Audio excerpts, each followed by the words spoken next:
pega a palavra de Deus, abra comigo. Aleluia. Carta de Paulo aos Romanos, capítulo 1, versículo 16. Abra comigo em Carta de Paulo aos Romanos, capítulo 1, versículo 16. Eu vou pedir para que você se coloque de pé em reverência a esta palavra. E logo depois da leitura e da oração, você se assenta e eu vou ministrar a palavra. Amém? Ele vai colocar na tela e já está. Vamos à leitura? Está escrito assim: porque não me envergonho do evangelho de Cristo, pois é o poder de Deus para a salvação de todo aquele que crê, primeiro o judeu e também o grego. Porque nele se descobre a justiça de Deus, de fé em fé, como está escrito, mas o justo viverá da fé. Eu vou ler novamente o versículo 16, que é interessante, né? Porque não me envergonho do evangelho de Cristo, pois é o poder de Deus para a salvação de todo aquele que crê. A salvação é só para aquele que crê. Amém? Primeiro o judeu e também o grego e todas as nações, quem aceitar Jesus. Vamos orar? Fecha os teus olhos. Senhor, nosso Deus e nosso Pai Todo-Poderoso, meu Deus, a Tua palavra foi lida e agora vai ser ministrada, mas é preciso que neste momento eu entenda, compreenda que não eu, mas que é o Teu Espírito Santo quem vai falar com o Teu povo. Então usa-me como um vaso neste lugar, Senhor. Fala aquilo que o Senhor quer falar, que não seja eu, mas o Senhor falando através desta palavra, Senhor, para transformação de vidas e trazer o pleno conhecimento da verdade. Amém e graças a Deus. Toma o teu assento em nome de Jesus. Aplauda bem forte ao Senhor. Aleluia. Amados, o nosso Deus, Ele é um Deus amoroso, um Deus misericordioso, um Deus bom. Um Deus que já pensou na salvação. Já pensou na salvação para a humanidade porque não tinha mais jeito. E a salvação, junto com a salvação, Ele prometeu que edificaria uma igreja. Ele prometeu que Ele ia edificar uma igreja. Mas antes Ele veio preparando o caminho para que tudo isso aconteça. Ele mandou o seu próprio filho, o Emanuel, o Deus conosco. A virgem, como Ele tinha anunciado, ia conceber e ia dar à luz. Pois é, a virgem concebeu lá em Belém, da Judéia, deu à luz a um menino que o nome foi escolhido pelo próprio Deus, que o anjo deu o nome do menino, chamado Jesus. E quando esse menino nasceu, havia pastores apacentando os seus rebanhos nas vigílias da noite. E um anjo apareceu para eles e disse assim: olha, eis que eu vos trago boas novas. Nasceu hoje na cidade de Belém o Salvador do mundo. O evangelista Lucas escreve isso na sua carta, no Evangelho de Lucas 2:10, que ele diz assim: olha, o Salvador do mundo nasceu. Ele está em Belém. E Jesus verdadeiramente já estava ali. Já tinha nascido e tinha uma trajetória para Jesus cumprir. Jesus, ele veio pregando arrependimento. Obviamente, Jesus se batizou no Rio Jordão por João Batista. Depois do batismo, Jesus veio anunciando: arrependei-vos, é chegada a vós o reino dos céus. Jesus pregava e dizia assim: vocês precisam se converter dos seus maus caminhos. Eu sou o caminho, a verdade e a vida, ninguém vem ao Pai a não ser por mim. E Jesus pregou, ensinou, curou, libertou muitas pessoas. E Jesus anunciou para os discípulos: olha, eu vim, mas eu vou morrer, eu vou ser entregue, eu vou morrer e eu vou para o Pai. E Jesus pregando, e todo mundo ficava ali perguntando: mas quem é esse que anuncia coisas tão maravilhosas? Quem é esse? A ponto de Jesus chegar para os discípulos assim: ô Pedro, ô João, quem dizes aí que eu sou? Aí, mestre, uns dizem que tu és o Jeremias, uns dizem que tu és o Elias, uns dizem que tu és o João Batista, que faleceu, que voltou em ti. E tu? E vocês, quem dizem que eu sou? E todo mundo ficou emudecido, olhando para Jesus. Pedro toma a dianteira e diz assim: tu és o Cristo, o Filho do Deus vivo. E aí Jesus olha para ele e diz assim: Pedro, não foi carne e sangue quem te revelou isso. Quem te revelou isso foi o meu Pai que está nos céus. Pedro, tu és pequena pedra, tu és Petros. E sobre esta pedra edificarei a minha igreja. E muitos pensam que Pedro, a igreja está edificada sobre Pedro, né? Jesus diz: não, Pedro, tu és pedra, mas sobre esta pedra edificarei a minha igreja. Ele está dizendo assim, sobre o Cristo, a igreja é edificada sobre o Cristo, o Salvador. E muitos não compreendem isso. E verdadeiramente Jesus, ele veio para trazer aqui a inauguração da igreja. Jesus ensinando a todos os discípulos todas as coisas concernentes ao reino de Deus. Ele diz também, olha, eu vou morrer, eu vou ressuscitar o terceiro dia. Jesus morreu, ressuscitou ao terceiro dia, apareceu primeiro para Maria Madalena, depois para Pedro e João. E Jesus apareceu num espaço de 40 dias para os discípulos. No caminho de Emaús, né? Para vários discípulos ele apareceu no espaço de 40 dias.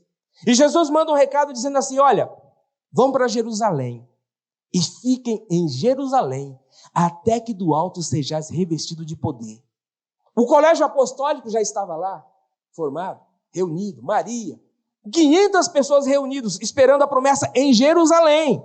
A cidade do grande rei é Jerusalém. Estavam todos reunidos lá. Mas uns disseram assim, olha, está demorando muito isso daí. Porque era só no dia de Pentecostes, ia passar 40 dias. Está demorando muito, eu vou cuidar das minhas coisas. Mas a ordem de Jesus era para permanecer no cenáculo. Porque ali ia acontecer algo maravilhoso. Mas, Atos dos Apóstolos, capítulo 2, versículo 1, diz que estavam todos reunidos no mesmo lugar, 120 pessoas. E todos eles foram cheios do Espírito Santo. Você acredita que não está explícito? Mas nesse dia Jesus estava inaugurando a igreja. A igreja estava sendo inaugurada. Traz a tua mente. Onde as pessoas iam adorar? No templo, não era? Mas no templo estava como? Corrompido. Jesus por 2 vezes entrou no templo e derrubou cadeiras e mesas. Não façais da casa do meu pai casa de comércio, não vendam nada aqui dentro. Tira essas coisas daqui de dentro. Tira essa vassoura ungida, tira todas essas coisas daqui, tira lenço, tira todas essas coisas daqui dentro. A minha casa será chamada casa de oração. Mas Jesus agora está inaugurando a igreja. O Espírito Santo desceu e inaugura a igreja dentro de um cenáculo. Não no templo, em um cenáculo. Agora a igreja foi inaugurada porque antes só tinha promessa. Sobre esta pedra, que é Cristo, eu edificarei a minha igreja. Agora, a igreja está criada, mas a igreja também precisava ser formada. E é sobre isso que nós vamos falar nessa ministração. Você se lembra que dia 31 agora de outubro, teve uma comemoração mundial, você lembra ainda? De que foi que comemorou no dia 31? Halloween? Olha só que detalhe. Dia 31 é o dia da Reforma Protestante. 506 anos se passaram da Reforma Protestante. Olha o que o inimigo faz. Existe algo de Deus, ele vem com algo para camuflar aquilo que é de Deus. A maioria das pessoas comemoraram o Halloween. O Halloween, festa dedicada às bruxas, festa dedicada ao satanismo. E até mesmo quem era crente, que estava até congregando, que está até congregando, ela vestiu o filhinho de abóbora, a filhinha de abóbora, e mandou para a escola para aquela comemoração. Vestida com vestimentas como simulando como se a criança tivesse sido atropelada. É ou não é? Foi ou não? Eu vi. Criança sendo atropelada, uns com a faca cruzada na cabeça, obviamente uma simulação, com desenho de caveira, de sangue pelo corpo. O que esses pais estavam profetizando sobre a vida do próprio filho? Me diz. Sem entendimento nenhum. Por quê? Porque Satanás, ele quis cobrir aquilo que era de Deus. Dia da Reforma Protestante, não. É o dia da festa dedicada ao satanismo, ao Halloween. E aí todas as emissoras de TV, anunciando em todos os jornais, festa do Halloween, e aí tal, e todo aquele movimento, todo o mundo inteiro, marionetado por Satanás. E diga-se de passagem, até crente, e até obreiros, e até pastores. Não tem nada não, é uma festa que lá nos Estados Unidos eles fazem todo ano, doce ou travessura. Pois é, quem é o pai do travesso? Quem é o pai do travesso? Doce ou travessura? Se uma criança ela está fazendo travessura, ela está cumprindo a ordenança de quem? Do pai da mentira, ele mesmo, João 8,44, do diabo. E nesse dia foi feita a Reforma Protestante. Mas por que aconteceu a Reforma Protestante, pastor? Agora nós estamos na mensagem, no momento em que a igreja, ela foi inaugurada pelo Espírito Santo. A igreja caminhava, sabe, uma bênção. A igreja, ela foi formada, pega esses 3 tópicos. A igreja foi formada, ela foi deformada e ela foi reformada. Vamos trabalhar em cima dos 3 tópicos. A igreja de Cristo agora andava, sabe, o evangelho era uma maravilha, onde tocava, transformava vidas, as pessoas, tudo que tinha em comum, precisava de algo na igreja, ela doava fazenda, doava propriedades, o evangelho crescia de uma forma maravilhosa, havia realmente conversão genuína, a pessoa que tinha uma vida completamente torta, como exemplo do próprio Zaqueu, como exemplo, né, de muitos outros, Maria Madalena, eles se convertem completamente, não são convencidos, eles se convertem completamente, deixam o pecado e começam a seguir Jesus. Mas se levanta uma grande perseguição do Império Romano. A capital espiritual do mundo é Jerusalém, mas que era dominado pelo Império Romano, lá na Itália. E aí o Império Romano começou a perseguir os cristãos. No primeiro século foi uma maravilha, porque o João viveu até o ano 65 depois de Cristo. E a gente começa a contar, porque o ano 0, né, 30 anos de Cristo, mais 3 anos e meio de ensinamento, né? Chegou no ano 65, a igreja ainda era pura, genuína, era a igreja primitiva, não tinha o nome de igreja católica, não, era a igreja primitiva, a igreja do colégio apostólico. E muitos dizem assim, não, mas a primeira igreja foi a católica. Não, era a igreja primitiva, ela andava normalmente, andava com uma bênção, perseguida. Pessoas eram mortas quando professavam a fé em Cristo Jesus. O Império Romano perseguiu a igreja, dizendo assim, isso é uma seita maligna, e induzido até mesmo pelos escribas e fariseus, perseguiram os cristãos. O Herodes mandou matar o Tiago, irmão de João, a fio de espada. Foi o primeiro, ali, o mártir. E muitos outros. E aí, chegando para o ano 100, não tinha missa, não tinha acendimento de velas, não tinha doutrina do purgatório, não tinha nada disso. Era um culto, celebrando a Deus e ouvindo a palavra de Deus, salmodiando, como está no livro de Salmos. Não tinha dança antes do culto, não tinha nada disso, não tinha teatrinho no culto, era um culto. A igreja estava perseguida. O imperador chamado Constantino, né, ele pega e vem para destruir a igreja. Ainda falando da formação da igreja, voltando no tópico da formação da igreja, Jesus escolheu os 12 discípulos, mas depois ele escolheu mais um, chamado Saulo de Tarso. Um teólogo, conhecedor da palavra de Deus. Ele falou assim, olha, Saulo, Saulo, por que tu me persegues? Duro é para ti recalcitrar contra os meus aguilhões. Diz assim, olha, eu escolhi ele, Ananias. Pode orar por ele. Eu escolhi ele, porque ele é um vaso escolhido. Este Paulo aí, ele foi escolhido pelo Senhor, ele escreve 13 cartas. A igreja foi inaugurada e foi doutrinada na doutrina dos apóstolos. Atos dos Apóstolos, capítulo 1, versículo 14, diz que eles andavam na doutrina, na comunhão do pão e na doutrina dos apóstolos. E agora o Paulo, ele traz diretrizes para a igreja, uma diretriz vindo do próprio Deus, porque Jesus, ele inaugurou a igreja através do Espírito Santo. Mas ele levanta Paulo agora para escrever preceitos sobre casamento, sobre vida social, sobre vida em comunidade. Ele vem para trazer tudo isso. E tudo isso estava andando maravilhosamente bem. Voltando lá para o ano 100. E aí, a perseguição do ano 100, no ano 200, terrível. Quando chega no 4º século, o Império Romano, ele está em declive, está perdendo território. O imperador é um homem chamado Constantino. E ele vendo que o cristianismo, quanto mais se perseguia, quanto mais se matava cristão, mais o cristianismo crescia. Ele teve uma feliz ideia para ele. Eu vou me converter ao cristianismo. Eu trago essa religião para dentro do império e eu me torno benefita. E, na verdade, a conversão do Constantino não foi genuína. Ele se autoproclamou cristão, mas ele trouxe agora, dizendo, não, ninguém persegue mais o cristianismo. Ele trouxe o cristianismo para dentro do Império Romano. Política e religião. Casa certinho, né? Não dá certo, não. Sabe qual é o exemplo que não dá certo?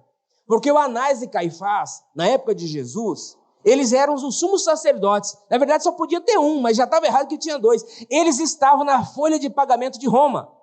Por isso que o templo estava corrompido. E agora o que o Constantino faz? ele traz o cristianismo forçado para dentro do império dele. E promulga o cristianismo como religião principal do império.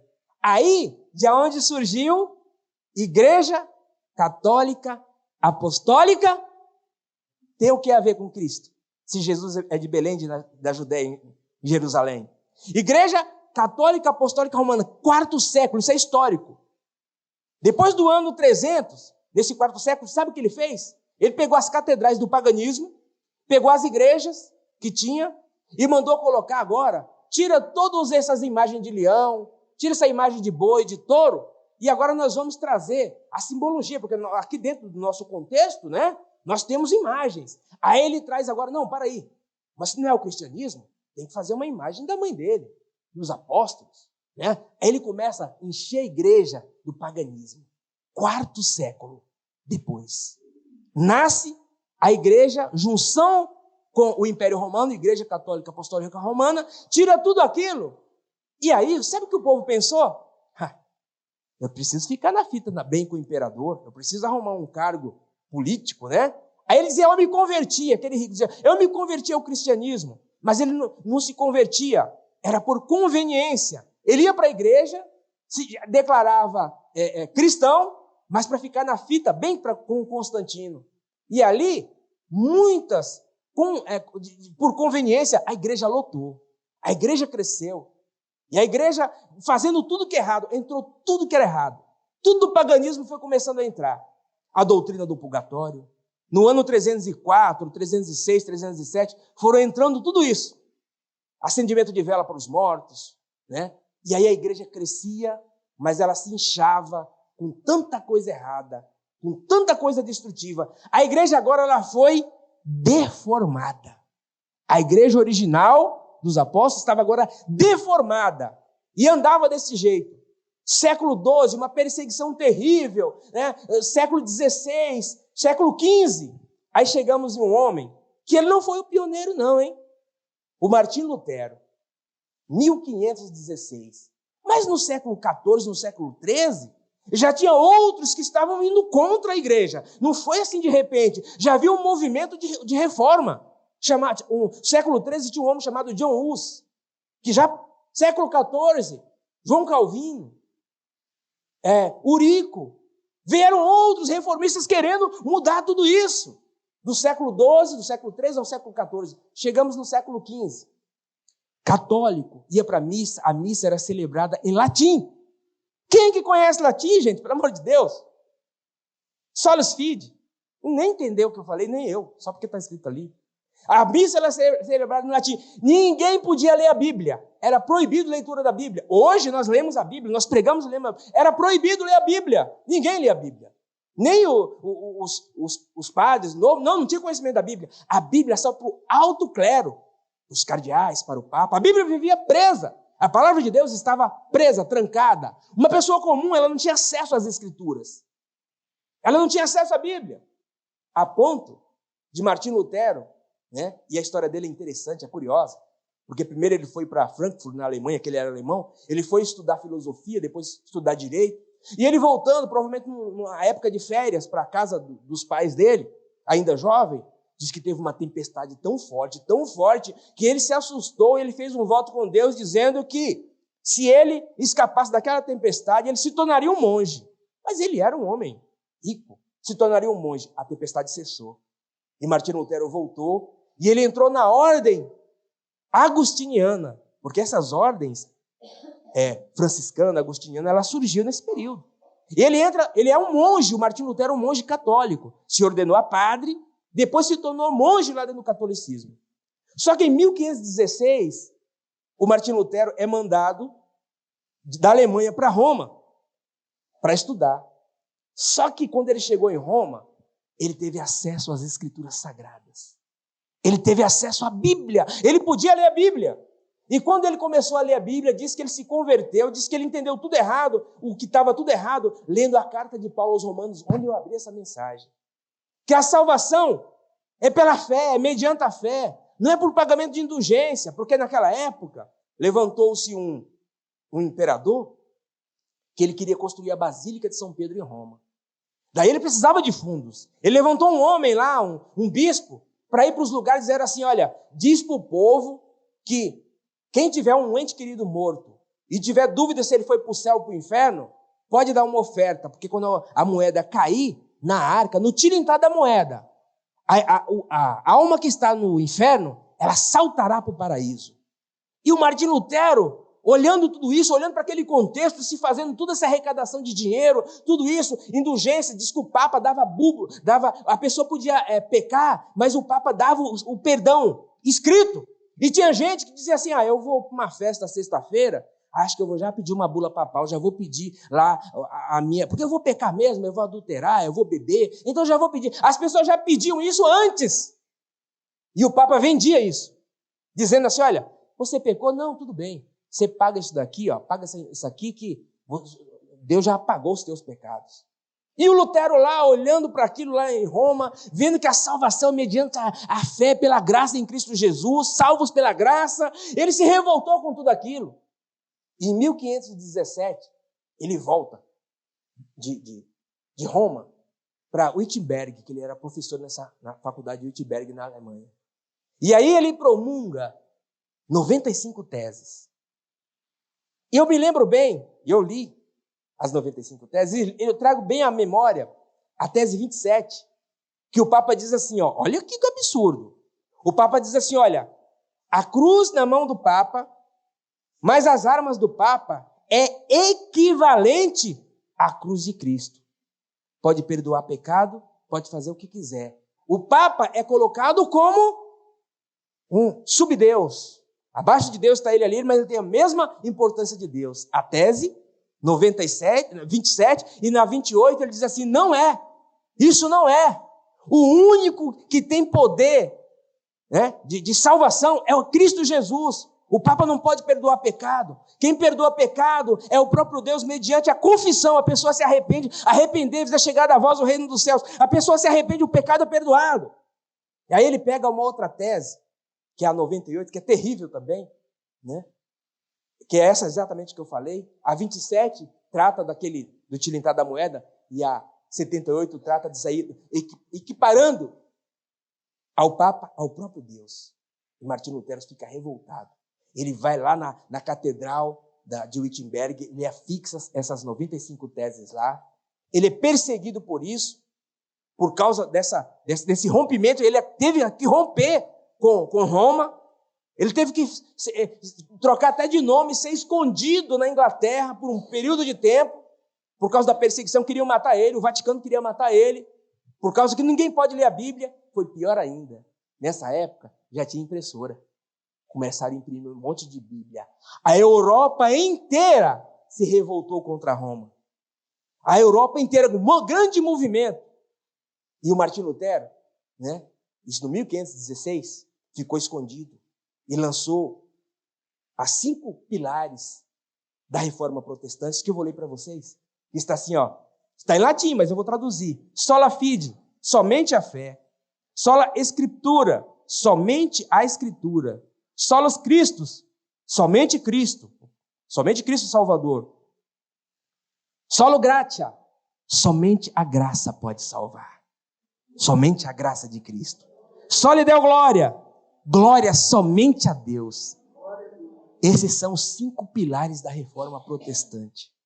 E aí, o mundo começou um pavor por causa dessa Reforma Protestante. E muitos pensam que a igreja protestante, por isso que nós nos chamamos de protestante, porque nós protestamos contra as indulgências de Roma, contra os erros de Roma. Por isso que nós nos chamamos protestante, porque nós protestamos contra algo. Isso é importante você saber. Eu estou dando uma igreja evangélica, não, você não é gospel, não. O gospel está completamente errado. Você é protestante porque você protesta contra o pecado. João Batista veio denunciando o pecado, Jesus veio denunciando o pecado, e você também tem que ter conhecimento das Escrituras e denunciar o pecado também. E muitos pensam, não, mas essa igreja protestante chegou no Brasil há pouco tempo. Não, meu querido, não foi há pouco tempo, não. As caravelas dos portugueses chegaram no Brasil em 22 de abril de 1500, cujo um dos navegantes ali era o Pedro Álvares Cabral. Em 1500. Em 1557, aconteceu o primeiro culto protestante na Baía de Guanabara, numa ilha no Rio de Janeiro. 40 anos depois da Reforma Protestante, já veio um reverendo chamado Pierre Richer, e ele celebrou o primeiro culto protestante na Baía de Guanabara, no Rio de Janeiro. 1557. Nós estamos aqui há muito tempo. Praticamente, que o Brasil nunca foi descoberto, o Brasil foi invadido, na verdade, né? Já tinha os índios aqui. Desde aquele tempo, já tinha pregação do Evangelho de Deus. Diz assim, olha, agora somente as Escrituras. Agora somente aquilo que está escrito na Palavra de Deus. O Evangelho está sendo pregado desde 1557. Nós não somos os primeiros, não. Obviamente, depois teve todo o movimento dos suecos que entraram lá para o Pará, e vieram pregando, vieram para cá através de um movimento, nem em português eles sabiam falar, vieram para cá, Deus fez um movimento, a igreja começou a entrar ali pelo Belém do Pará, e aí ela veio para todo o Brasil, essas coisas grandiosas, coisas tremendas. Deus, Ele tem uma reforma para fazer nas nossas vidas. Deus tem uma reforma. Não vai levantar mais um reformista, não. Martinho Lutero, que as pessoas até brincam, deve estar se revirando, né, com as coisas que estão acontecendo dentro da igreja protestante, né, mas ele não vai vir, não. A reforma protestante, ela vai acontecer dentro de você, dentro de mim. Essa reforma que está acontecendo, inclusive aqui na Igreja Apostólica Resgate e Salvação, está acontecendo por causa da palavra, vai acontecer de dentro de nós mesmos. Se você está dentro da igreja e você conhece alguém lá do mundo que diz assim, pastor, ou diz assim, olha, que bênção, você está indo na igreja agora, né? Você vai na igreja, gente, você está na igreja de crente, né? Mas menina, tu não mudou nada, tu continua a mesma pessoa. Não é para você ficar feliz, não. É para você chorar. Porque se alguém lá do mundo diz que você veio para a igreja, mas você continua a mesminha, que mudança que teve? Você está fazendo a mesma coisa que aqueles que se converteram com Constantino, por conveniência. Vem para a igreja para ter um rótulo de... E tem tanta isso acontecendo. Tem tanta gente com rótulo de evangélico e fazendo coisas abomináveis aos olhos de Deus, praticando adultério, fornicação, roubando, fazendo tanta coisa, e tem um emblema de crente, dizendo que é de crente. Lembra da ilustração? Mas as garras do Satanás estão nela. Ei, e não é só do povão, não. As garras dele estão em apóstolos, está em bispos, está em pastores, está em padres, está no Papa, está em tanta gente. Pastor, mas como você pode dizer um negócio desse? Pois é. Uma certa feita, o próprio Jesus, dizendo que ele ia morrer, que ele ia ser crucificado, o Pedro olhou para ele com um olhar de comiseração. Não, mestre, não permita que isso aconteça contigo, não, Senhor.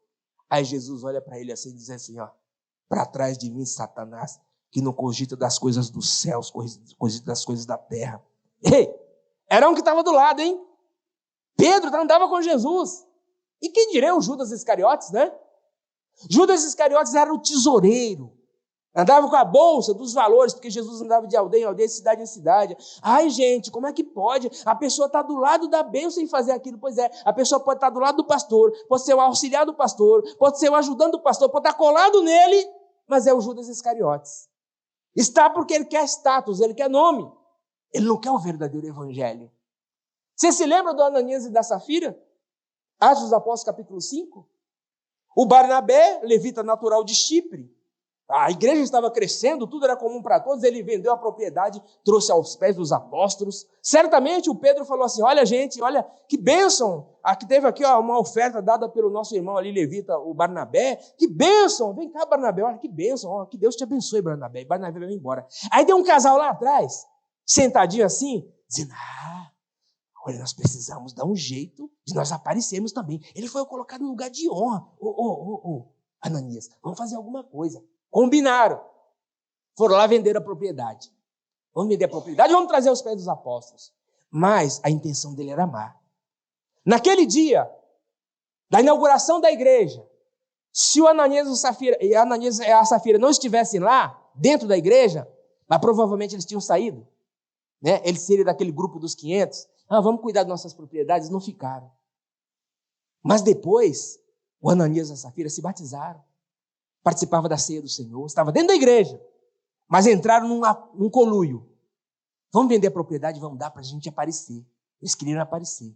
Venderam a propriedade. O Ananias veio no culto pela manhã, chega para o Pedro, coloca o dinheiro no altar. Foi por tanto mesmo, Ananias? Barato, hein, a propriedade? Isso é ilustração, né? Barato, não, foi por esse valor mesmo, Pedro, está aqui.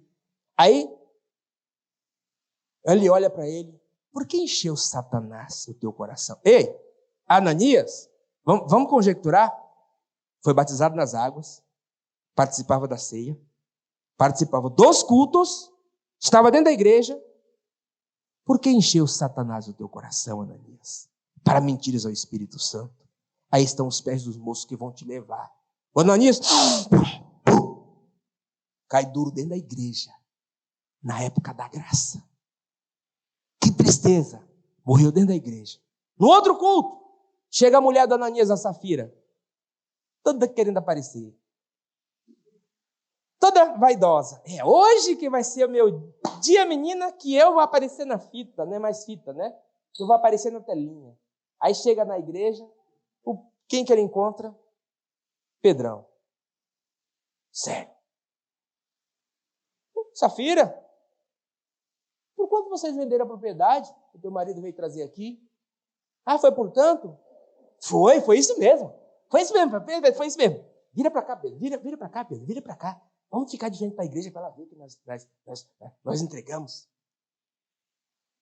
Você percebeu? Já volto na Safira não. Você percebeu que tem gente que vem para a igreja que ela quer uma oportunidade? Eu quero adorar a Deus. Eu quero cantar. Eu quero falar. A pessoa ela não se conforma dela vir para a igreja para ouvir a palavra. Ela quer aparecer. O espírito que estava na Safira está em um monte de pessoas que está dentro da igreja porque ela quer aparecer. Ela quer ser colocada no holofote. Olha, vem interceder, vem trabalhar, vem limpar a igreja. Não quero isso não. Mas a pessoa não, dá uma oportunidade para cantar. E não é assim. A nossa igreja não tem esse costume não. A pessoa entrou na igreja, que é pastor, vai ficar sentado ali ouvindo a palavra. Se o pastor conhecer ele, conhecer como é o caminhar dele, saber que ele está andando, pode até ser que ele convide ele, vem um dia domingo pregar, mas chegou na igreja, é para ficar sentado, ouvir a palavra de Deus, aprender. Não é para querer aparecer, está com o espírito da Safira, que quer aparecer do Ananias. E isso são costumes que a igreja foi adquirindo, foi na contaminação da igreja, foi na deformação da igreja que veio entrando tudo isso. Veio causando tudo isso. Mas a Safira, não, eu quero aparecer. Vira para cá, Pedro, eu quero aparecer. Está aí os moços que levaram o teu marido morto. E porque vocês mentiram ao Espírito Santo, também tu vai morrer. Pá! Ah, em boca do inferno, parece o Gregório de Matos, aquele poeta que só fala coisa ruim. Ai, que tristeza. Não, ela estava mentindo dentro da igreja. E a mentira, ela conduz a pessoa à morte. Ai, pastor, vai cair durinha, espichada que nem a Safira. Não, ela vai morrer espiritualmente. Ela vai ficar com demência espiritual. Ela vai massagear o pecado e dizer que está tudo bem. Vão chamar ela para pecar, ela fala, não, tudo bem, mas eu estou na igreja, está tudo bem, tudo maravilhoso. Morreram dentro da igreja. Então, a pessoa que está dentro da igreja, ela tem que entender que ela precisa aceitar a transformação que o Espírito Santo tem para a vida dela. Aquele que roubava, não roube mais. Aquele que fumava, não fume mais. Aquele que bebia, não beba mais. Aquele que tinha gracejos imorais, um vocabulário chulo, seja refinado pela palavra. É muito triste você olhar para uma pessoa que se diz crente, batizado nas águas, participa da Santa Ceia, mas o vocabulário dela é chulo, é baixo, é palavrão. Não! Jesus quer transformação de vida, quer mudança. A igreja foi criada, foi formada, foi deformada e foi reformada, mas foi deformada novamente. E nós somos o instrumento dessa renovação, dessa reforma, de voltarmos aos antigos rudimentos. Cristo como nosso Salvador, Cristo como nosso Senhor, Cristo como nosso Salvador. Amém? Coloca aqui na tela, Diácono Davi, 1 Coríntios capítulo 3, versículo 11, que não existe outro fundamento, porque ninguém pode pôr outro fundamento além do que já está posto, o qual é Jesus Cristo. Ei, o fundamento da igreja não é Pedro, não. A igreja de Deus, ela é fundamentada sobre o seu Cristo. Jesus Cristo é o fundamento e não se pode colocar outro. Quantas pessoas estão enganadas? Quantas pessoas estão iludidas? Indo, dizendo, não, mas eu sou da primeira igreja, vocês estão aí, vocês são um povo que estão rebelde. Pois é, o protestantismo se rebelou contra o pecado, é verdade. Rebelou contra o pecado, contra as indulgências, contra o erro. Mas eu sou da primeira igreja, eu sou da igreja católica, apostólica, romana. Pois é, quantas vezes Jesus pisou em Roma, gente? Me diz aí, você que conhece um pouco da Bíblia. Jesus pisou em Roma alguma vez? Nunca. Jesus pisou no Egito, quando era criança, que foi mandado, olha, foge daí que o Herodes quer te matar. A capital, e aí nesse período todo, é que começou as romarias. Você acredita que tem caravana para Roma? Tem umas caravanas que vai para Roma, para o Vaticano, depois vai para Israel. Mas o primeiro é Roma. O primeiro lugar, se você falar Jerusalém, tá, a cidade de Jesus nasceu. Roma. Roma. Pois é, não tem nada a ver Roma. Inclusive, se você não sabe, o apóstolo Paulo, foi decapitado em Roma. Ele foi preso para Roma quando ele escreve a segunda carta a Timóteo. Ele diz assim, eu já estou sendo oferecido por libação. Eu já estou oferecendo como sacrifício. E aí leva o Paulo para o lugar de execução. Paulo coloca a cabeça ali, e um carrasco vem com uma espécie de uma foice e corta a cabeça fora. Muitos, os outros, Pedro, que diz que a Basílica de Roma foi crucificado lá em Roma de cabeça para baixo. Lá em Roma, de cabeça para baixo. Porque dizendo, eu não quero ser crucificado igual o meu Senhor. Eu quero ser crucificado de cabeça para baixo. Você sabia que o Papa tem um crucifixo de cabeça para baixo? E os católicos dizem assim, não, você não entendeu nada. Ele tem um crucifixo de cabeça para baixo porque ele é o sucessor de Pedro. Ele está dizendo que ele não é digno da cruz de Cristo. Mas quem que usa a cruz de cabeça para baixo? O Satanás, é o satanismo, sabia? Você sabia que nas lojas de maçonaria e do satanismo, eles têm um tapete na porta com o desenho de Cristo para todo mundo limpar o pé para entrar? Sabia que a cruz lá é de cabeça para baixo? E muitos usam aquele símbolo, né, do yin yang lá, igualdade, e usam uma cruz que os hippies usam, que ela é uma cruz fendida de cabeça para baixo. Isso é anticristianismo. E a pessoa nem compreende. Ela faz tatuagem, ela compra esses objetos malignos, e coloca dentro de casa, coloca dentro do carro. É porque eu achei bonitinho. Sabe o símbolo da paz assim, que é um bottom, com um símbolo assim para baixo? É uma cruz de cabeça para baixo. Aí os hippies usam, rebeldia. Pois é, rebeldia mesmo. E muita gente vai na onda e acha que é bonitinho, e compra e anda no pescoço. Coloca a P3 dentro de casa. Cristianismo não tem imagens. Deus mesmo proibiu. Lá no livro de Êxodo, capítulo 20, nos 10 mandamentos. Não fareis imagem alguma do que está nos céus, nem embaixo da terra, nem na terra. Não é para fazer imagem nenhuma. É proibido. Pastor, mas você não conhece a Bíblia, não? A Arca da Aliança tinha um querubim virado para o outro, para aquela época, para aquele serviço. Não é mais para nós pegarmos a Arca da Aliança. Inclusive, a Arca da Aliança, ela sumiu. E tem gente procurando ela até hoje. E não precisa nem procurar. Porque eu fui ler e está lá em Apocalipse, capítulo 1, versículo 11. Ela foi vista lá no Éden de Deus, nos céus. Não vai mais aparecer na terra. Ela não tem mais valor na terra. Na terra é Cristo Jesus. É quem é o nosso valor. É Cristo Jesus. É a nova aliança. Só para dando continuidade aqui. Que coisa terrível. Existem 4, falando ainda da reforma, existem 4 festas que você precisa tomar cuidado com elas. 4 festas. A primeira delas é a Páscoa. A Páscoa, você sabe que ela remete lá ao Antigo Testamento, onde matava-se um cordeiro, passava nos umbrais da porta o sangue do cordeiro. O anjo da morte chegava na casa, via que estava a marca do sangue, tem obediência nessa casa. Passava por cima. Você sabe o que o mundo fez, que Satanás fez? Inventou o coelhinho da Páscoa, o chocolate. É ou não é? Quando chega no período da Páscoa, você se lembra do sacrifício de Cristo na cruz do Calvário, do Cordeiro de Deus que tira o pecado do mundo, você pode até lembrar. Mas o que a TV, o que a mídia diz, é o que é o colinho da Páscoa, que é chocolate. Todo mundo correndo, gastando, estourando o cartão de crédito, correndo atrás de um ovo de chocolate desse tamanho, sendo que o coelho nem ovo, ele, né? Ele bota nem ovo. E até crente fica até doente, filho de crente fica doente se não comer o chocolate. Eu comi um ovo, eu comi. Eu falo, meus filhos, meu filho, eu compro um bis para você, chocolate do mesmo jeito. É mais barato, é um preço absurdo. E muitas pessoas param até o que gastar com alimento e gasta com ovo para dar para o filho.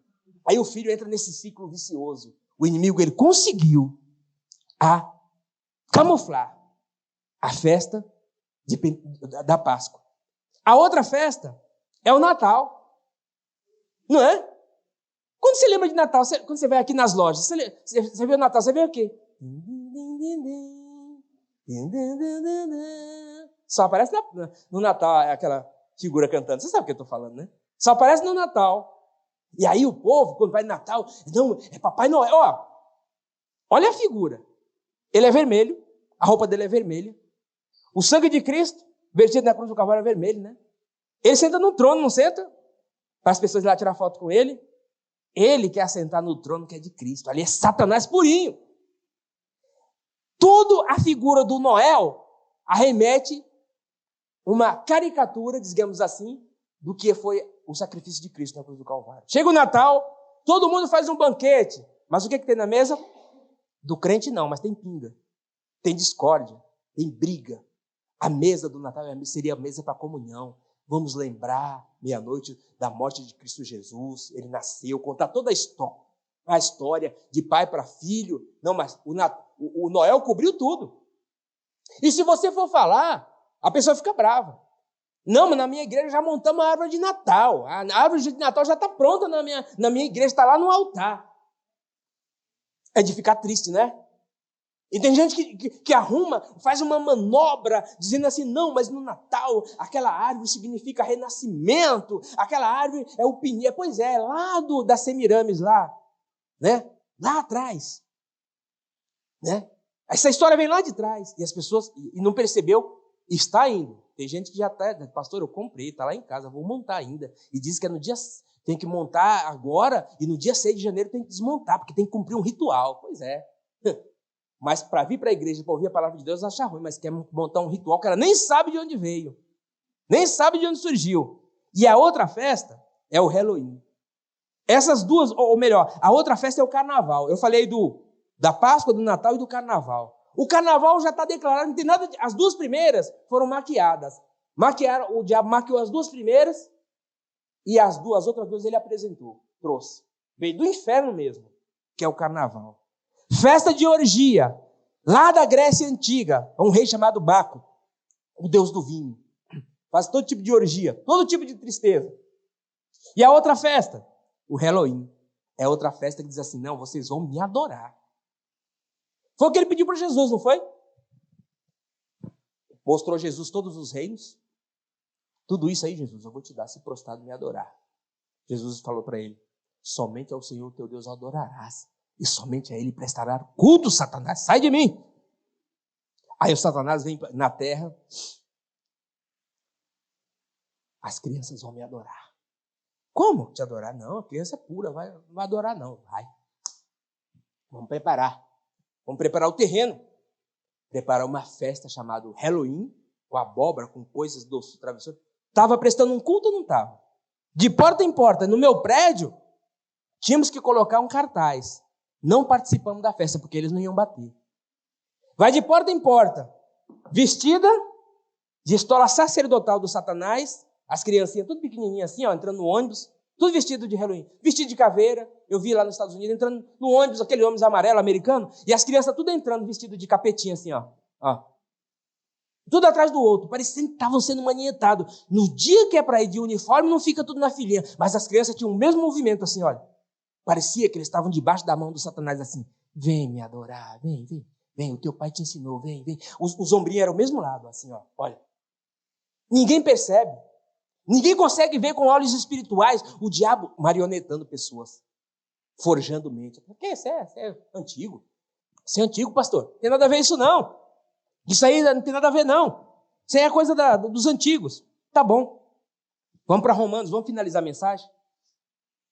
Ou melhor, né? Coloca aqui na tela, Diácono Davi, 1 Coríntios 10, 21. Você que participou do Halloween, que acredito que não tem ninguém que tenha participado, nem colocado nos filhos, nem comprado abobrinha, para colocar em casa com uma velhinha dentro, né? Uma caveirinha. Eu acredito que você não fez, não. Mas está escrito ali, ó. Não podeis beber o cálice do Senhor e o cálice dos demônios.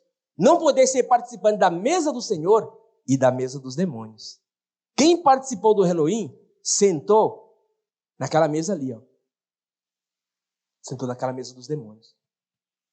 Avançando aqui, Romanos capítulo 1, versículo 18. Agora vamos para a leitura. Romanos 1, 18.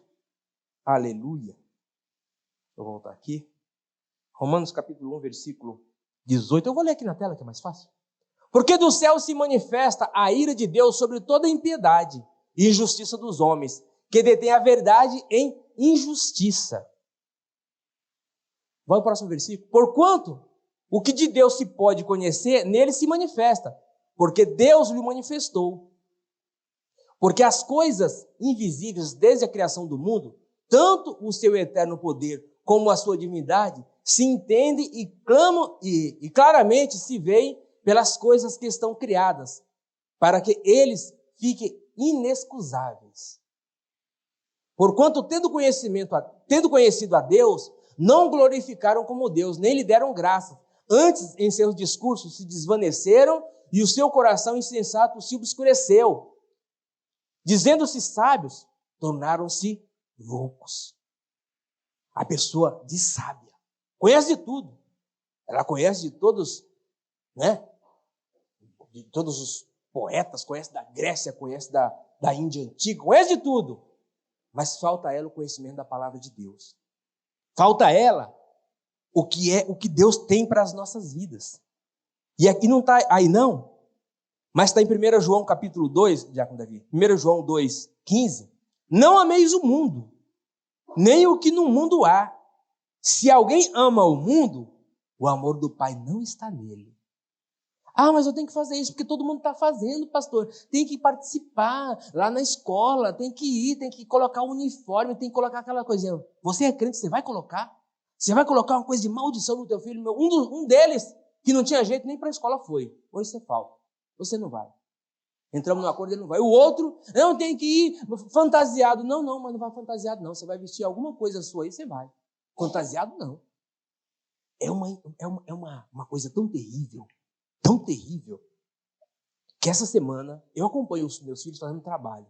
Uma dessas semanas atrás, na semana da Reforma Protestante, pediu para o meu filho fazer um trabalho pesquisando sobre a Iemanjá. Você acredita num negócio desse? Pediram um trabalho para ele fazer o desenho, hein? E eu acompanhei ele fazendo um trabalho. A escola pediu para o meu filho. Sabe como veio maquiado? Não, é para dizer as religiões afrodescendentes. Tal. Mas o meu filho teve que fazer um trabalho, escrever à mão como surgiu, qual o tipo de adoração, por que surgiu, tudo, sabe? Mas cadê que alguém pediu um trabalho sobre a Reforma Protestante? Cadê que alguém pediu um trabalho? Diz que não, a escola não pode ensinar religião. Pois é, mas o Baobá está lá dentro das escolas, né? Que é uma ramificação satânica. As professoras, elas vêm toda feliz pedindo para o meu filho fazer um trabalho sobre Iemanjá. Eu olhei assim, sabe quando você fica com a espada já na mão, querendo cortar? Estava igual o Pedro perto do mal. Sabe quando... Isso não é possível. Aí eu sentei perto dele e fui explicar, faz o trabalho. Mas não faça esse desenho não, faça esse daqui. Você pensa que eles estão brincando aí fora? Você pensa que Satanás está brincando? Tá não. Olha, nós temos que abrir o nosso olho. Como a igreja está dando certinho, eles vão mandar secretário deles para a igreja. Para se passar por pessoas, eu quero louvar, eu quero ser obreiro. Pois é, enviado lá do satanismo. Você sabia que tem disso? Eles enviam pessoas para se infiltrarem.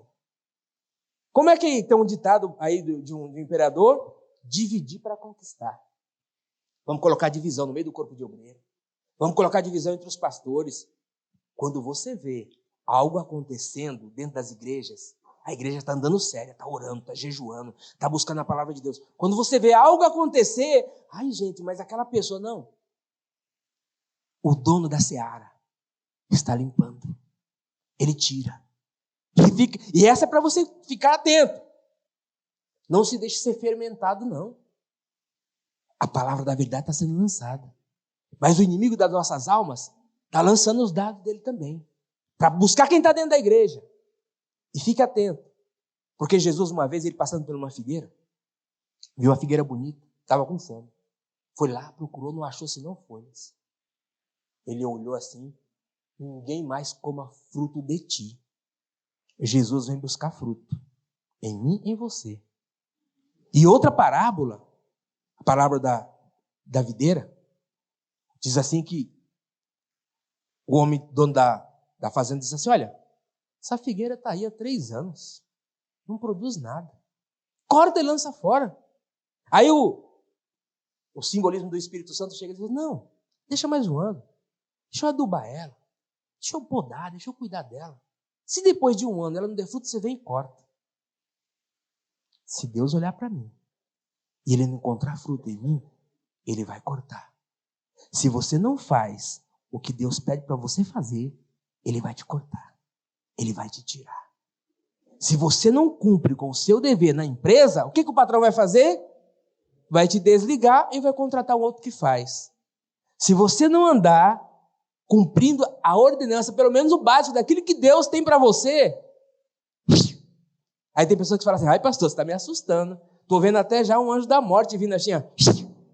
Pois é, quando você não faz o que você tem que fazer, Deus tira. Eu sei, eu só estou vivo ainda porque tem uma promessa de Deus para pregar a palavra e não me engrandecer.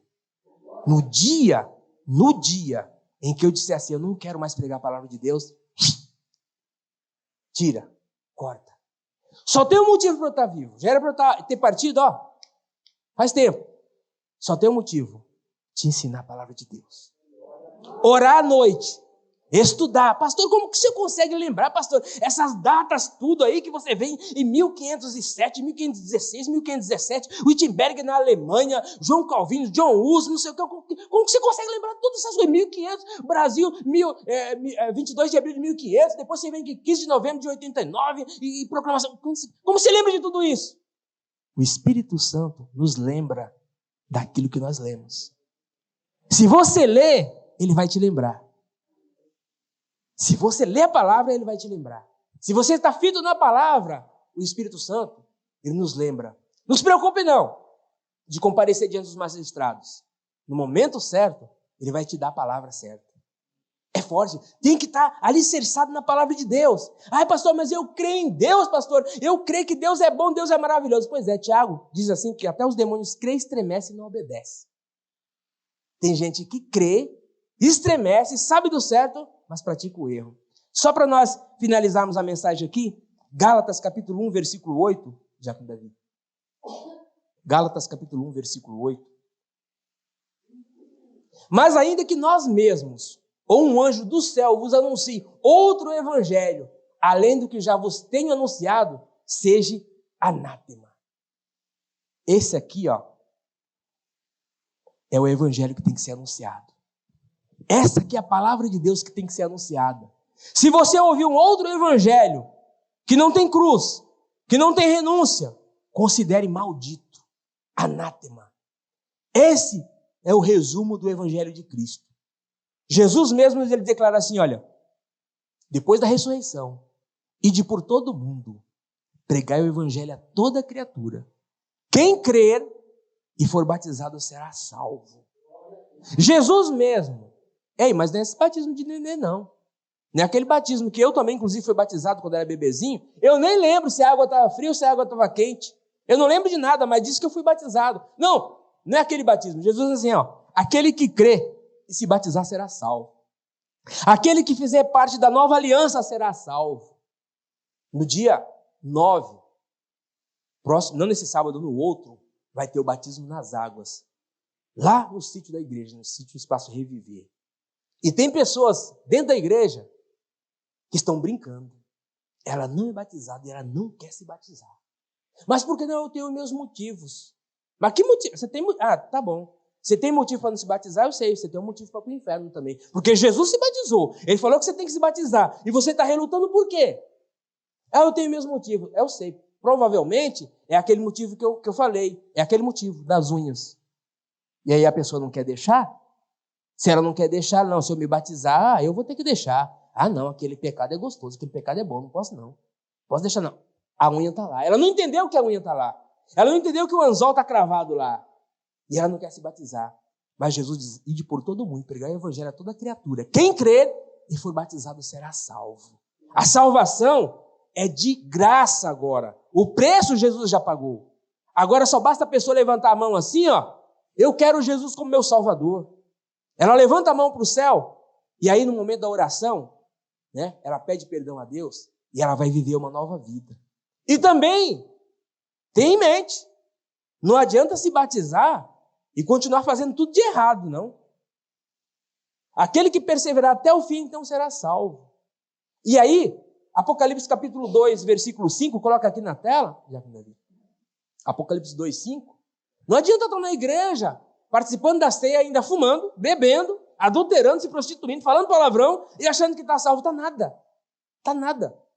Lembra-te, pois, de onde caístes e arrepende-te e pratica as primeiras obras. Quando não, brevemente a ti virei e tirarei do seu lugar o seu castiçal. E não, se não te arrependeres.